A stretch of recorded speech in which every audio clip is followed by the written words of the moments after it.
Terima kasih Pak Agus. Bismillahirrahmanirrahim. Assalamualaikum warahmatullahi wabarakatuh. Alhamdulillahirrahmanirrahim. Assalatu wassalamu asrofil anbiya'i wal mursalin Sayyidina wa maulana Muhammadin wa ala alihi washabihi ajma'in. Rabbi shrah li sadri wa yassir li amri wahlul 'uqdatam min lisani yafqahu qawli. Amma ba'du.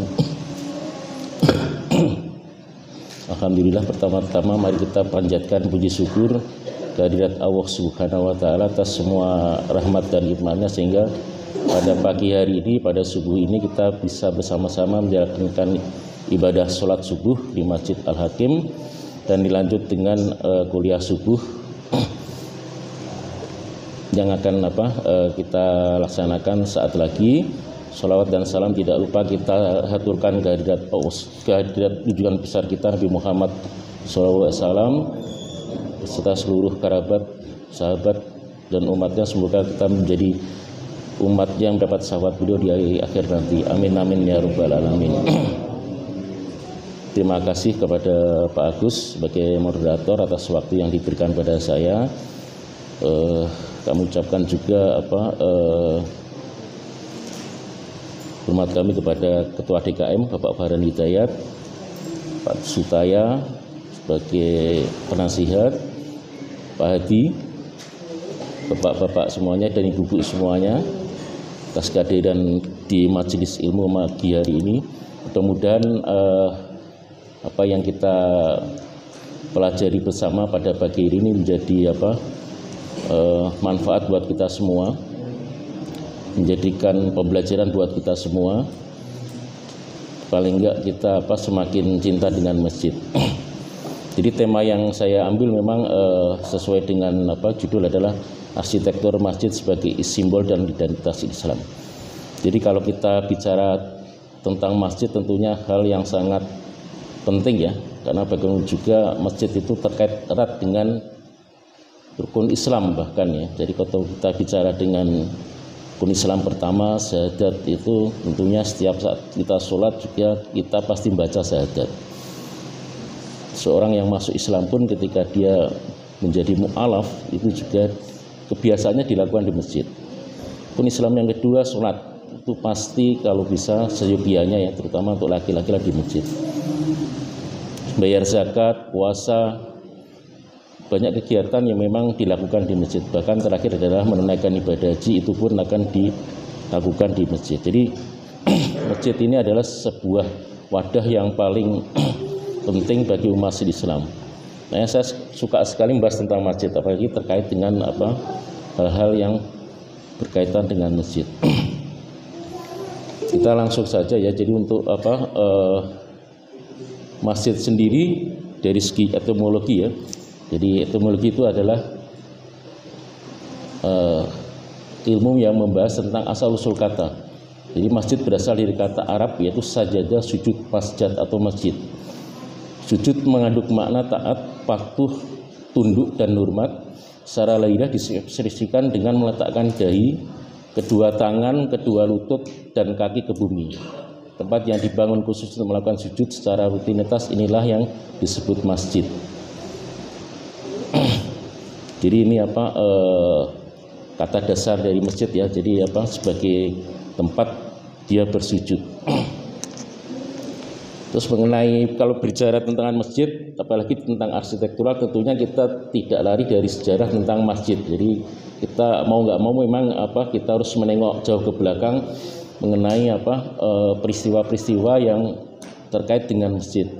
Jadi mungkin dalam pemaparan nanti mungkin ya lebih ke arah sejarah, karena juga sejarah penting buat kita sebagai patokan ya, sebagai koridor bahwa agar kita tidak melenceng terhadap apa yang sudah memang entahkah diwajibkan atau disunahkan, tapi kita tidak mencoba untuk lari dari apa yang sudah pernah ada. Itu yang diambil dari sisi positifnya.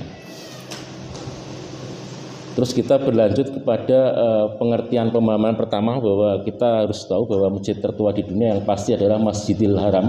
Masjid Al-Haram Ka'bah merupakan masjid agung Mekah, adalah masjid pertama dan tertua di dunia, merupakan tempat di mana Nabi Ibrahim alaihissalam dan putranya Nabi Ismail alaihissalam biasa berdoa.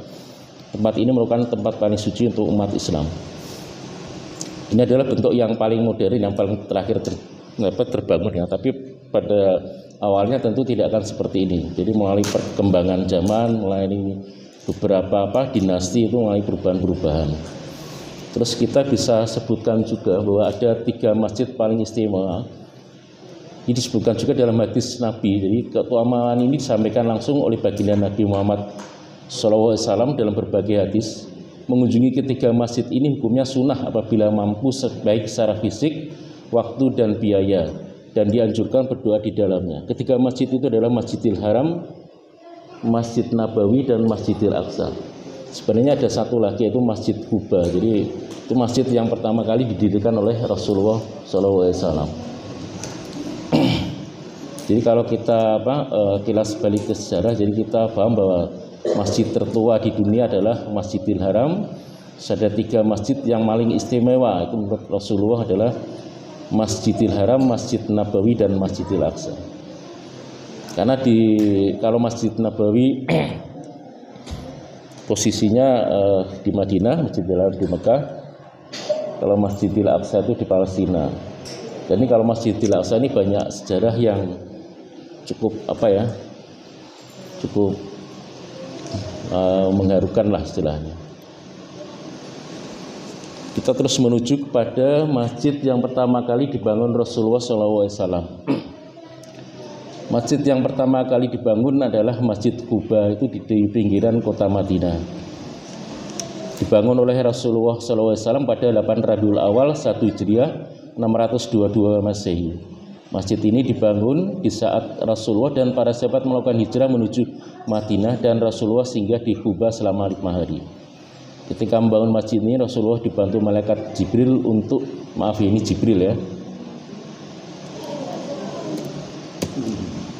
untuk menentukan posisi kiblat. Dan di Masjid Quba inilah untuk pertama kalinya dilakukan sholat berjamaah secara terang-terangan. Jadi artinya benar-benar di depan publik ya. Jadi tidak secara sembunyi-sembunyi. Di Masjid Quba inilah sholat Jumat pertama dilaksanakan. Masjid Quba adalah masjid yang dibangun atas dasar takwa kepada Allah SWT. Jadi ini bentuk Masjid Quba yang mengalami beberapa perubahan. Awalnya sih kalau saya baca itu atapnya hanya sekedar di daun-daunan, terus batangnya dari kayu dan lain sebagainya. Tapi ini perkembangannya sampai yang terakhir yang sekarang ini sudah menjadi besar sekali ya, jadi modern. Bahkan ini nggak sekedar masjid, tapi ada beberapa bangunan yang bersifatnya ekonomi untuk menunjang masjid. Ini adalah perkembangan Masjid Quba. Jadi untuk yang masjid pertama kali dibangun oleh Rasulullah adalah Masjid Quba. Jadi berbeda tadi kalau kita masjid pertama di dunia itu Masjidil Haram, tapi ini adalah masjid yang dibangun oleh Rasulullah pertama kali, adalah Masjid Quba. Terus untuk berikutnya kita mencoba untuk mengulik fungsi masjid. Masjid merupakan tempat ibadah umat muslim, sehingga masjid memiliki fungsi sosial. Masjid tidak hanya menjadi tempat ibadah sholat saja, tetapi juga difungsikan sebagai tempat kegiatan keagamaan, bermusyawarah, kegiatan belajar, dan lain sebagainya. Bahkan zaman waktu Nabi dulu juga digunakan sebagai tempat untuk mengatur siasat perang. Jadi banyak sekali sebenarnya fungsi masjid yang secara sosial, bahkan ekonomi pun sekarang semakin membaik ya. Artinya tidak hanya sebagai tempat ibadah, tapi juga berkembang menjadi fungsi-fungsi lainnya. Sudah menjadi kewajiban kita umat muslim agar selalu berusaha untuk memakmurkan masjid. Dalam dalam Al-Quran surat At-Taubah ayat 8 disebutkan bahwa hanyalah orang yang memakmurkan masjid-masjid Allah ialah orang-orang yang beriman kepada Allah dan hari kemudian, serta tetap mendirikan sholat, menunaikan zakat, dan tidak takut kepada siapapun selain Allah. Maka merekalah orang-orang yang diharapkan termasuk golongan orang-orang yang mendapatkan petunjuk. Jadi ini kewajiban kita ya, umat muslim, untuk memakmurkan masjid, karena bagaimanapun juga masjid ini adalah rumah Allah. Jadi apa yang sudah kita bangun ya sesukianya kita memakmurkannya. Jadi ini bukan tugas anggota DKM dan timnya ya, tapi saya rasa seluruh umat muslim yang memang berada di lingkungan masjid itu yang kita harus aktif untuk memarkar masjid. Sayang kalau bangunan yang sudah jadi kita tidak manfaatkan semaksimal mungkin.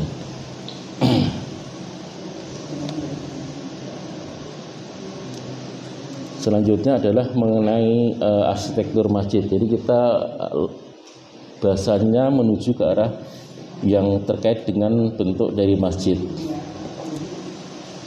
Arsitektur Islam telah lama diakui sebagai salah satu tipologi. Tipologi itu adalah ilmu yang mempelajari tentang bentuk ya, tentang bentuk, tentang gambar, paling signifikan dan pengaruh dalam menafsirkan ajaran dan keyakinan inti agama dalam struktur bangunan. Jadi kalau kita bicara masjid itu yang pokok adalah salah satunya adalah struktur.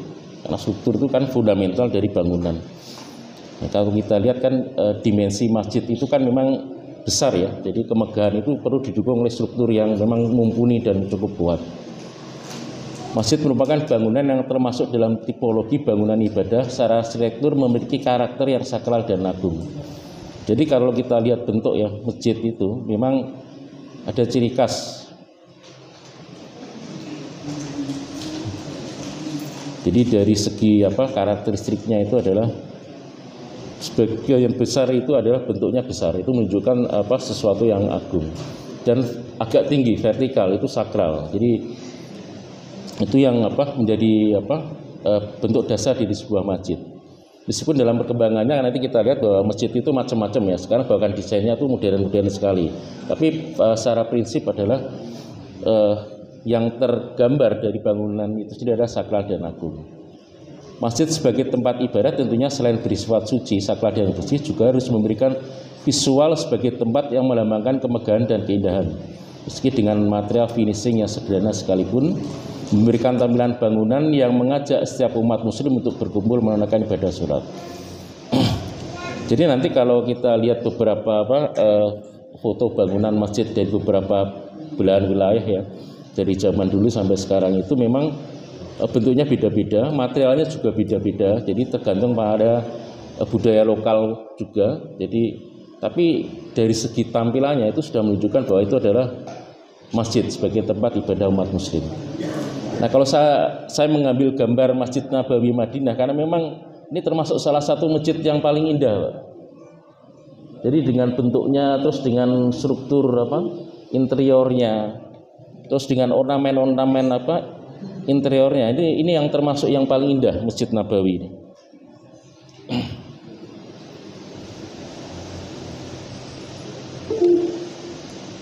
Jadi kalau kita lihat ya pada prinsipnya sih ada menara, ada kubah, terus ukiran-ukiran dekoratif berupa tulisan Arab dan lain sebagainya, itu menunjukkan desain tentang masjid ya, basic desain tentang masjid. Bentuk bangunan yang berkarakter sakral dan agung dari masjid akan tercapai apabila terpenuhnya fungsi masjid dengan ciri khasnya.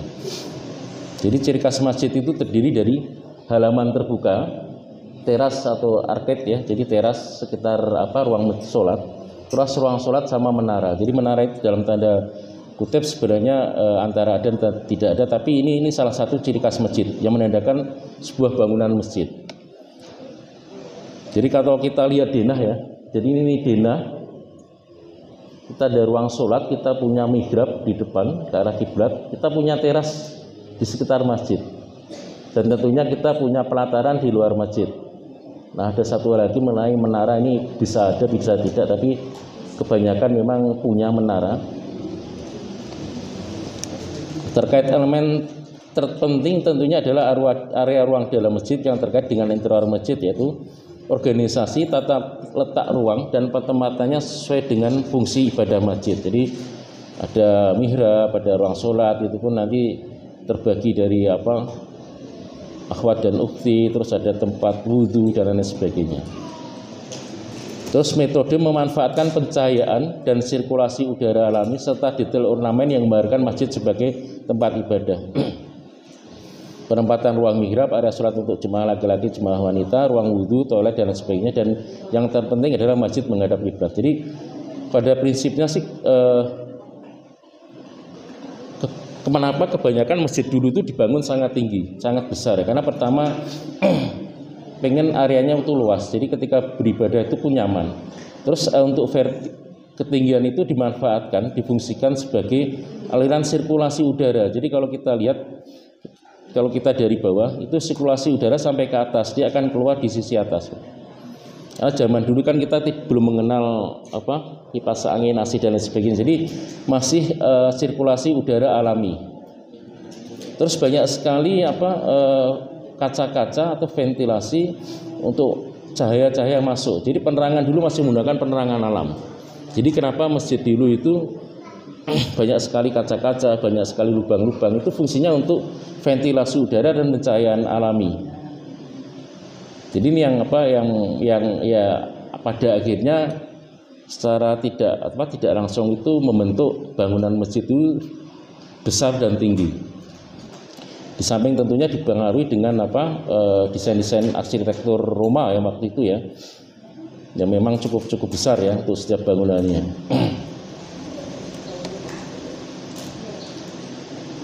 Nah, ini menjadi yang penting adalah bahwa ciri khas masjid itu kita telah dari menara dan kubah masjid, karena ini dua hal pokok yang memang menjadi gambaran identitas asli dari masjid. Menara masjid dan kubah masjid adalah simbol hubungan manusia sebagai makhluk ciptaan dengan Allah Subhanahu wa taala sebagai sang pencipta. Bentuk vertikal ke atas adalah sebagai wujud penggambaran hubungan antara manusia dengan sang pencipta. Jadi salah satu konsepnya kenapa bangunan masjid juga tinggi, karena memang tujuannya adalah memberikan gambaran tentang hubungan vertikal antara manusia dengan sang pencipta. Terus di samping yang saya sebutkan tadi, fungsi menara sebenarnya pada waktu itu karena zaman dulu itu kan kita ketika melakukan azan itu kan belum ada alat pengeras suara. Jadi orang akan mencari, muadzin itu akan mencari tempat tertinggi untuk mengumandangkan azan. Jadi itu cikal bakal konsep lahirnya sebuah menara. Jadi agar bisa didengar oleh semua orang. Jadi lingkungan itu bisa mendengar lebih jelas ketika dikumandangkan dari tempat tertinggi. Jadi konsep kenapa menara itu akhirnya lahir. Dan dalam perkembangannya memang menara digunakan pada waktu itu juga orang akan naik ya, muadzin akan naik ke atas dan dia menggunakan azan di atas. Karena memang belum ada pengeras suara. Menara masjid bentuk dan struktur khasnya membuatnya menjadi titik fokus atau focal point, jadi sesuatu yang menarik ya. Bagi dengan bentuk-bentuknya yang mungkin indah sebagai pertanda kehadiran tempat ibadah yang akan menuntun jemaah menuju masjid. Fungsi menara juga digunakan sebagai tempat mengundangkan azan agar bisa didengar lebih luas dan lebih jelas. Ini saya ambil contoh, ini Masjid Hagia Sophia Istanbul ya. Ini termasuk masjid dengan kubah terbesar di dunia. Punya menara yang cukup bagus. Tapi perbandingannya adalah masjid yang modern ya, Masjid Ar-Raya Al-Jabar Bandung. Ini menaranya modern sekali Pak, ini Pak. Bapak Ibu semuanya. Ini desainnya dari Pak Ridwan Kamil. Untuk Masjid Hagia Sophia ini sebenarnya dulu dibangun waktu kekaisaran Romawi. Jadi Istanbul itu masih namanya Konstantinopel. Dan awalnya itu diperuntukkan untuk agama Kristen Yunani Ortodok. Jadi waktu dibangun itu sebenarnya bukan untuk umat muslim, karena waktu itu dibangun waktu kekaisaran Romawi, itu sekitar abad keempat ya. Terus dalam perkembangannya bahkan menjadi katedral Katolik. Nah, ketika kekaisaran Ottoman masuk ya, sekitar abad 14 itu Islam masuk, kuasa Islam, dirubah fungsinya menjadi masjid. Tapi kemudian oleh Presiden Kemal Atatürk sekitar tahun 1935 dirubah menjadi museum, karena waktu itu kan memang Turki mengharapkan masjid ini menjadi masjid sekuler, jadi dikunjungi banyak orang di sana. Kemarin Presiden Erdogan di tahun 2020 merubah lagi menjadi masjid. Jadi balik lagi ke fungsinya, jadi sebagai masjid. Ini salah satu masjid yang cukup indah.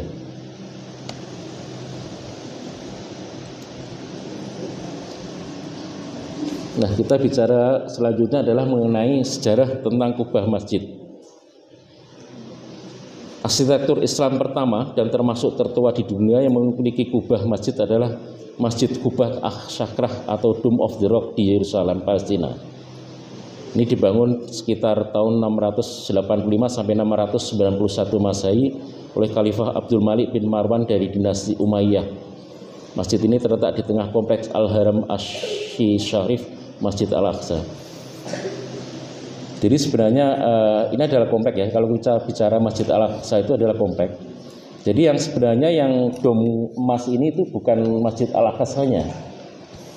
Jadi yang Masjid Al-Aqsanya itu yang dom berwarna biru abu-abu. Jadi yang sebelah bawah ini, Pak.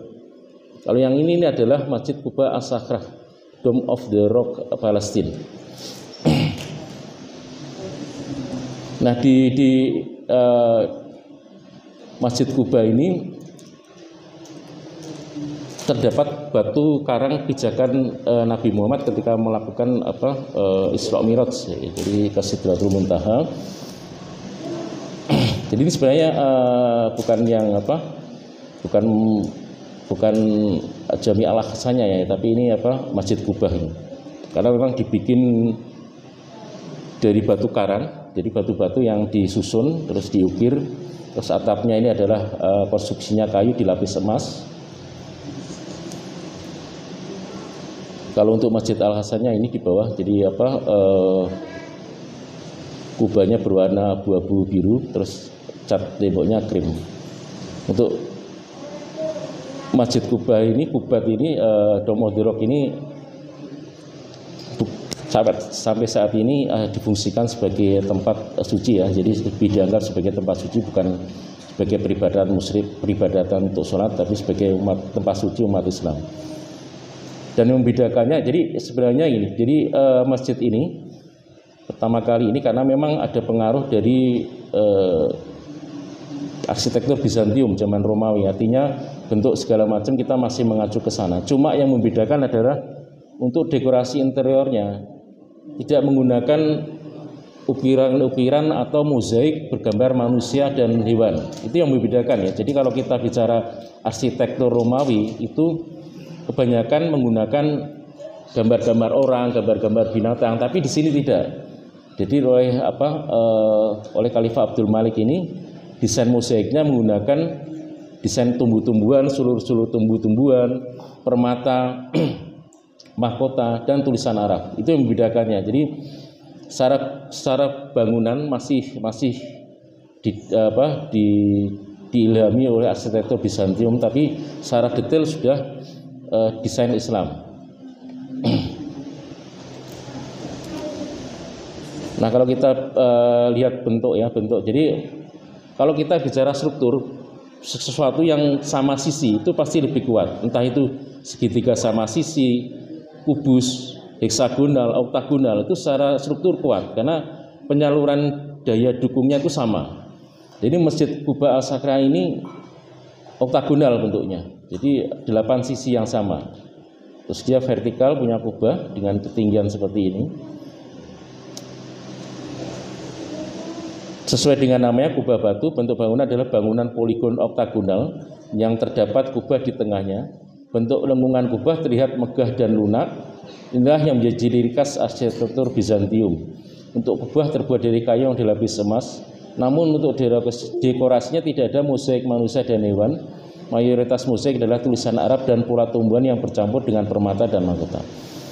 Nah, ini di bawah kubah tadi yang batu sebagai pijakan Rasulullah SAW ketika melakukan Isra Mi'raj.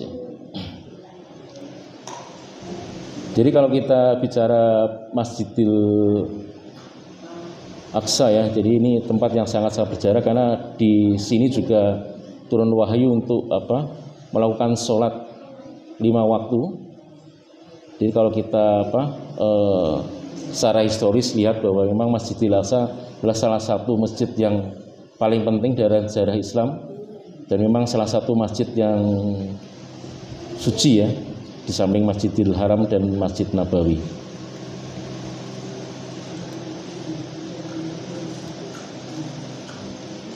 Nah, kita mencoba ke arah Indonesia ya. Jadi artinya perkembangan masjid dari Timur Tengah, dari Eropa, dari seluruh dunia menuju Indonesia. Untuk masjid dengan atap kubah pertama, jadi untuk masjid dengan atap kubah pertama ya, jadi bukan masjid yang pertama di Indonesia adalah Masjid Sultan Riau Penyengat di Riau yang dibangun pada kekuasaan Raja Abdul Rahman tahun 1833-1843. Jadi bentuknya kira-kira seperti ini. Ini salah satu masjid pertama di Indonesia yang menggunakan kubah dalam desain arsitekturalnya. Fungsi kubah masjid lambang kebesaran dan keindahan alam, keindahan Islam, terus menentukan arah kiblat. Jadi posisinya diatur, di posisi mihrabnya di mana, terus tempat sirkulasi udara, sumber pencahayaan. Atap kubah sendiri sebenarnya bukan dari kebudayaan Arab tapi berasal dari kebudayaan Romawi. Bentuk kubah diadopsi karena memiliki beberapa keunggulan, yaitu tidak dibutuhkan tiang penyangga. Jadi untuk ukuran masjid tidak terlalu besar, kadang tidak dibutuhkan kolom-kolom karena sudah saling mengikat dengan bentuk setengah bola, memungkinkan untuk saling menopang antara beberapa bagian masjid. Ketiadaan tiang tentunya menambah luas area ibadah dan sholat. Bentuk kubah juga memiliki struktur yang relatif tahan gempa. Bentuk bangunan kubah juga terlihat lebih indah secara visual. Jadi kalau kita lihat beberapa tempat yang pernah mengalami gempa bumi dan lain sebagainya, tsunami, itu bangunan masjid itu alhamdulillah sebagian kokoh berdiri. Jadi artinya memang ya pasti ada bantuan dari tangan Allah Subhanahu wa taala, tapi satu sisi memang konstruksi masjid didesain untuk tahan gempa ataupun tsunami dan lain sebagainya.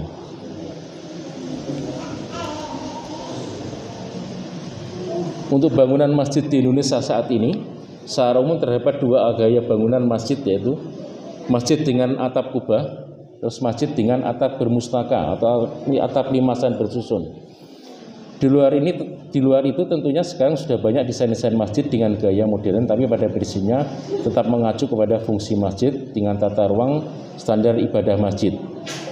Untuk di Indonesia sendiri, atap masjid pada awalnya didominasi dengan kubah berbentuk atap tumpang bersusun ke atas mengerucut dengan bentuk atap limasan.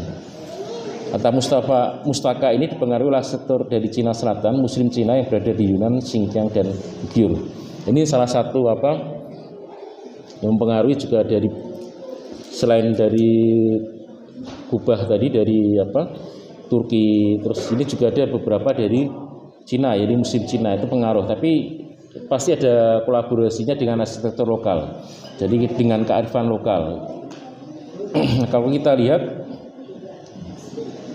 dari masjid yang beratap susun ini biasanya memiliki denah berbentuk bujur sangkar, jadi kebanyakan memang bujur sangkar dengan tambahan teras di samping area ibadah. Atap bersusun ke atas juga melambangkan akan ibadah kepada Sang Pencipta. Bentuk atap masjid di Indonesia juga dipengaruhi dengan budaya sekitar masjid didirikan, tentunya terkait dengan bentuk dan desain rumah adat sekitar. Nah, ini kalau kita lihat komparasi antara masjid dengan atap kubah, ini salah satu masjid desain juga Bapak Ridwan Kamil, Masjid Kubah 99 Makassar. Ada 99 kubah ya. Bentuknya adalah dia bulat. Jadi artinya semua sisi relatif sama, jadi cukup kuat. Bahwa ini adalah contoh Masjid Agung Cipta Rasa Cirebon. Jadi ini yang bentuk limasan. Ini memang yang sudah khas ya. Jadi di Indonesia kira-kira bentuknya seperti ini, bertingkat.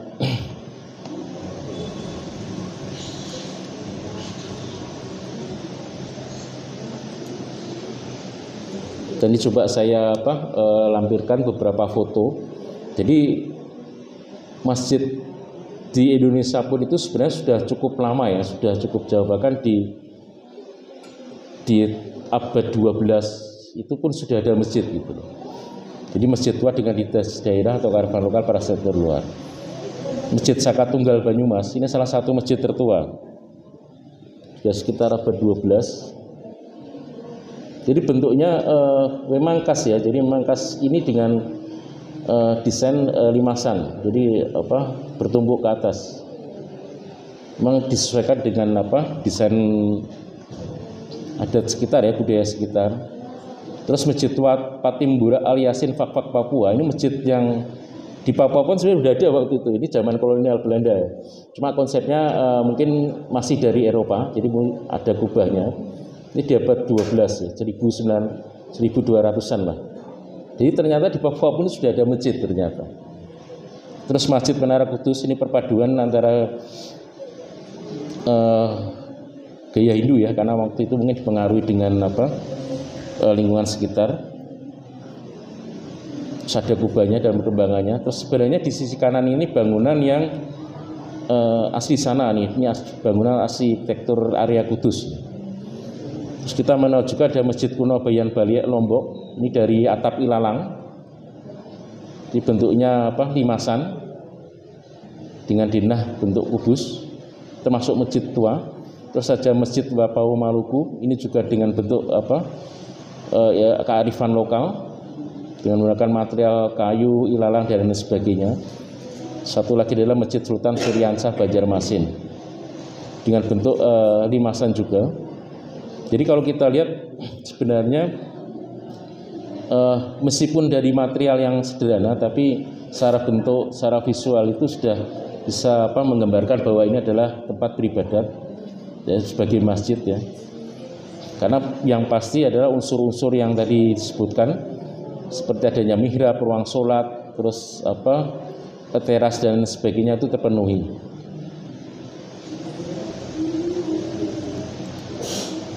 Nah, kita komparasikan sekarang dengan desain arsitektur masjid yang modern ya.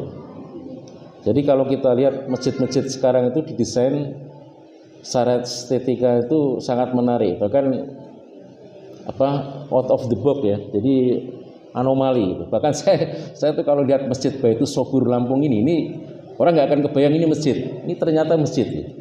Dengan dinah dia bujur sangkar, dengan bentuk vertikal yang dia tidak simetris. Tapi keistimewaannya ada di bawahnya, di atap, di plafonnya itu ada 99 Asmaul Husna. Jadi ketika cahaya masuk dari atas itu dia bisa menggambarkan ada 99 nama Allah di plafonnya. Ini bentuk yang memang di luar kelaziman ya, bahkan tidak ada menara sama sekali. Orang mungkin tidak melihat itu seperti masjid. Terus kedua adalah Masjid Al-Syafar Cipularang. Ini desain Bapak Ridwan Kamil. Ini bentuknya juga di luar di luar bentuk yang biasa. Tapi dengan dengan komposisi ada menara, terus ada mihrab dan lain sebagainya. Ini secara konsep ini mengarahkan kita kepada bentuk masjid. Satu lagi adalah Masjid Raya Sumatera Barat. Ini kearifan lokal. Jadi bentuk bentuk atapnya disesuaikan, terus kita ada menara dengan ornamen hiasan tentunya dari khas Sumatera Barat. Terus masjid di luar negeri yang cukup modern ya. Ini ada Masjid Faisal Islamabad. Bentuknya bahkan seperti pesawat antariksa ya ini. Ini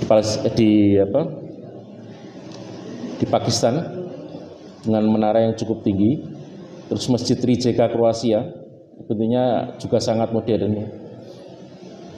Hanya kubah saja, tapi dia mempunyai menara yang cukup bagus juga. Terus ada lagi setelah akhir adalah Masjid Gallery of Kapsak Riyadh. Jadi kalau kita lihat bentuknya dalam perkembangannya sudah jauh jauh melompat ya. Jadi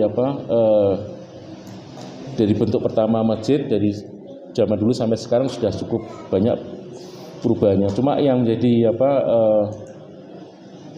basic dari semuanya adalah tentunya adalah keberadaan komposisi beberapa bangunan utama dalam masjid ditopang dengan menara dan tentunya ditopang dengan ornamen-ornamen baik eksterior atau interior yang menggambarkan sebuah masjid. Nah ini kira-kira gambaran ya perjalanan tentang masjid dari awal berdiri atau adanya masjid sampai dengan sekarang. Jadi dari masa ke masa tentunya ada perubahan-perubahan yang menjadi inspirasi terkait dengan perkembangan zaman, tapi tentunya tidak melupakan kaidah fungsi dari sebuah bangunan masjid. Dan sebagai penutup yang bisa saya sampaikan adalah sebagaimana di dalam hadisnya Rasulullah SAW bersabda, seseorang yang berjalan ke masjid maka tiap langkah kakinya akan diberikan satu pahala, dihapuskan satu dosa, dan dinaikkan satu derajat oleh Allah Subhanahu wa taala. Itu riwayat Ibnu Majah dan Muslim. Jadi mari sama-sama kita pahami sekali lagi bahwa sedemikian besar fungsi dari masjid buat kita umat muslim. Kalau kita lihat sejarah perkembangannya, perjuangan dari para nabi, sahabat ketika mendirikan dan membangun masjid itu sudah luar biasa. Jadi menjadi tugas kita semua umat muslim sekarang ini untuk tetap senantiasa menjaga, manfaatkan masjid semaksimal mungkin agar syiar agama tetap bisa berjalan dengan baik untuk lingkungannya. Mungkin itu saja dari saya yang bisa sampaikan. Mudah-mudahan bermanfaat bagi kita semua. Apabila ada salah kata atau penyampaian ataupun gambar itu adalah dari saya, kalaupun ada kebenaran itu adalah mutlak dari Allah Subhanahu wa taala. Wabillahi taufiq wal hidayah. Wassalamualaikum warahmatullahi wabarakatuh.